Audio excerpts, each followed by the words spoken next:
And let's talk about a guy that you and I both saw speak in New York City at the Yes, World Business ma'am. Forum, Will Yes, we Guidara. did. And he wrote a book called, what was it called? Unreasonable Hospitality. And I'm reading that book right now, Crazy.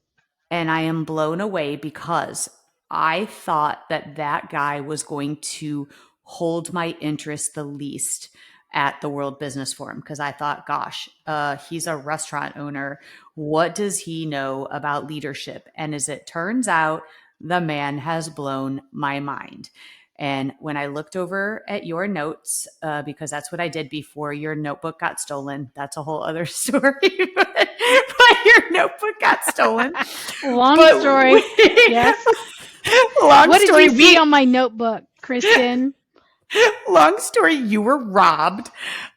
So basically, listeners, bunnies, the conference gave us these beautiful leather bound notebooks to take notes in. And Sil and I are both avid note takers. And we were just in our glory writing down all of the wisdom and the nuggets that people were saying. And Will Guidara talked about charitable assumptions. And I looked over and you were writing down the same thing that I was. Let's talk about that because it blew my mind. He put this terminology on something that as leaders we need to be very conscious of. When a person makes a mistake, by instead of going right to discipline, you were late, and start scolding someone, what he said is, hey, you're late, are you okay? And that's making the charitable assumption. I love Yep. that. Yes, and you know what, Kristen? Just this morning, I was speaking to a friend of mine. I decided I'm calling her instead of texting because I'm thinking about her. And we had this long conversation about her daughter and her daughter getting her driver's license and all these things. And she was talking about, well, I give her grace. And I said, I told her just this morning, I said, you know what? We were talking about mistakes and how people make errors. And I said, I just make a charitable assumption, right? And she said, what? And I told her this very thing today. It's basically like, I'm going to just assume you cut me off on the road because you didn't see me. I'm just going Yeah. to reframe it, make a charitable assumption. And she Man, said, it's wow, wow, wow. I'm going to chew on that a little bit. yeah. Yeah, the bunnies, this is just a little nibble that we're giving you to chew on, but it really made us think. And so it's that notion of giving people grace. But what we do is we automatically jump to the judgment. We automatically jump to the emotion. You cut me off, therefore I am pissed at you. How many Yep. times has it happened where someone has cut you off and then you catch up to them and they're literally going, I'm so sorry. I'm so sorry. And what happens? It takes all of the anger. You're like, oh, it's okay. You're just suddenly not mad anymore. But imagine in life Don't if sweat we it. were, it's exactly, you're like, you're ready to flick them off. And then they're like, sorry. So they're mouthing, I'm so sorry. I'm so sorry. You're like, oh, it's okay, boo.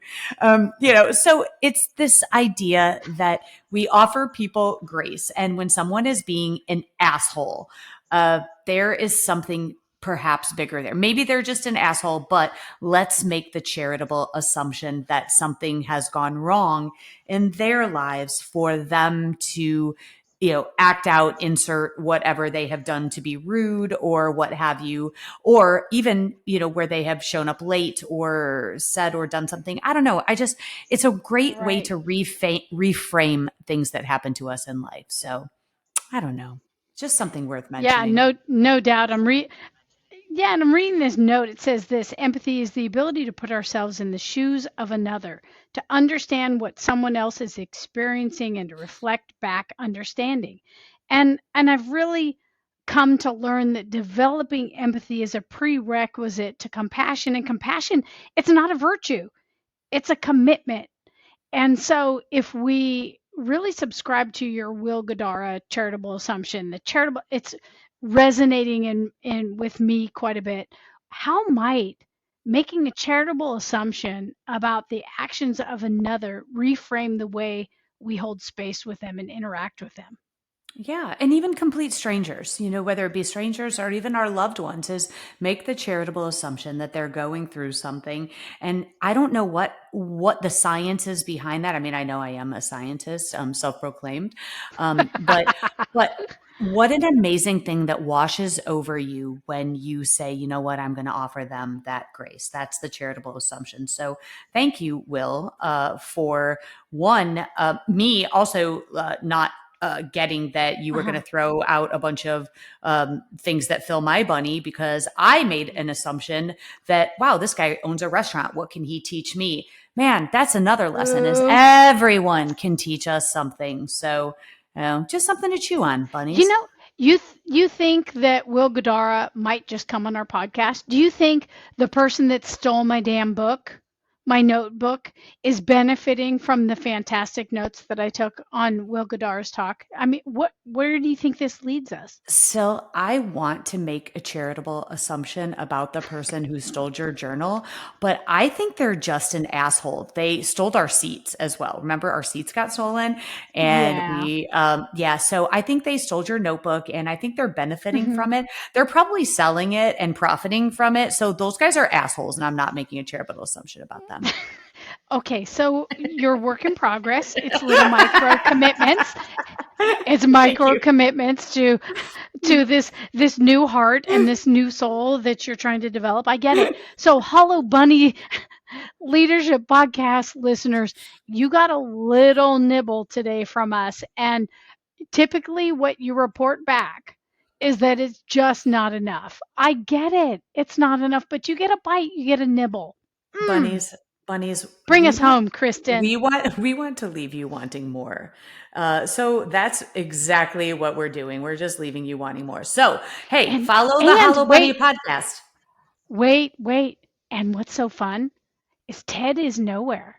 No, Ted's going to open up the Hollow Bunny podcast recording. He's going to see this little nugget. He won't know what to do. because we're Do you think? unsupervised. We are unsupervised without our producer right now. I got his password. I got into the studio.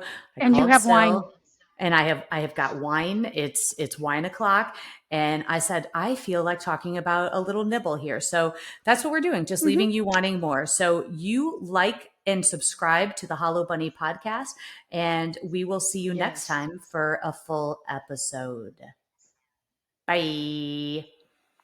Bye, everyone.